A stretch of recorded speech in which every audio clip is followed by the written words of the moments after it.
Θα σας τα πει ο Καστοριανός στα γράμματα πως είναι.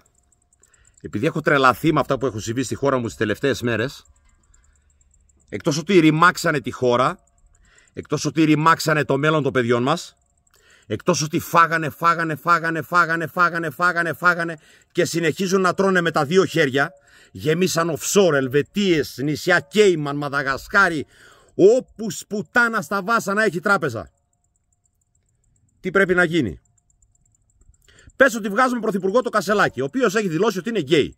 Και καλά κάνει ο άνθρωπος, στην προσωπική του ζωή δεν μας αφορά τι κάνει. Τι χειρότερο θα πάθουμε από έναν γκέι από ό,τι πάθαμε από τους straight? Δεύτερον, να βγάλουμε πρωθυπουργό το Κασιδιάρη. Τι χειρότερο θα πάθουμε από τον ακροδεξιό από ό,τι μας κάνανε οι δημοκράτες? Διερωτώ με εγώ τώρα και λέω. Εσύ έκανες μια γέφυρα 4,6 εκατομμύρια ευρώ, μάλιστα. Ποιος υπέγραψε για να παραλυθεί αυτό το έργο ότι είναι OK και να εκταμιευθούν τα λεφτά? Εσύ, έλα εδώ. Με ποιο χέρι υπέγραψες? Με το δεξί. Κόψιμο το χέρι. Επόμενος, εσύ τι έκανες? Μάλιστα, εσύ ο εργολάβος που κατασκεύασες. Έλα εδώ.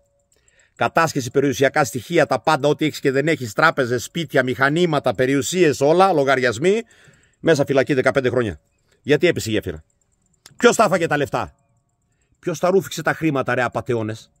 Κάποιος τα ρούφηξε τα χρήματα, κάποιος τα έφαγε τα λεφτά για να πέσει η γέφυρα, για να μην έχει μέσα σκυρόδεμα. Ποιος έκανε τα αντιπλημμυρικά έργα? Εσύ, μάλιστα. Έλα εδώ. Γιατί δεν τα έκανε σωστά? Μέσα, κατάσχεση τα πάντα. Ποιος υπέγραψε για να εκταμιευθούν τα 143 εκατομμύρια ευρώ για τα 10 χιλιόμετρα μέχρι το Μουζάκι?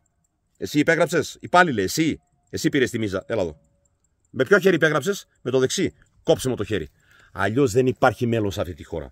Αλλιώς θα πεθάνουμε και θα έχουμε το μυαλό μας τι έχουν να πάθουν τα παιδιά μας.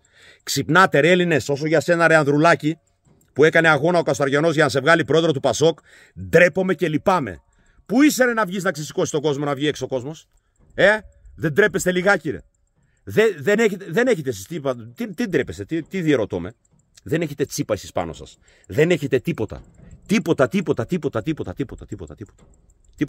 Κλείστε ρε έναν φυλακή. Έναν κλείστε φυλακή. Ψωμί, παιδεία, ελευθερία. Αυτό μας ρήμαξε πολύ δημοκρατία. Θέλατε δημοκρατία για να μπορείτε να τρώτε λαμόγια, για να μπορείτε να φάτε. Ρε βλήμα, 1,80 θα πάρεις. Μαζί σου δεν θα πάρεις τίποτα.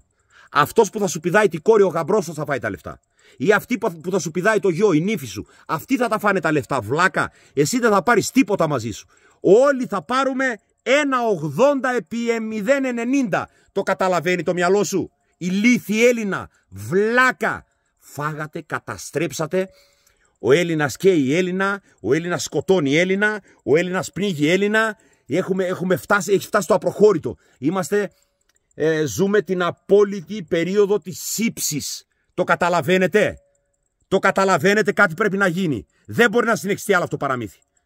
Με τίποτα όμως. Σπουτάνα στα βάσανα όλα. Αλήτες.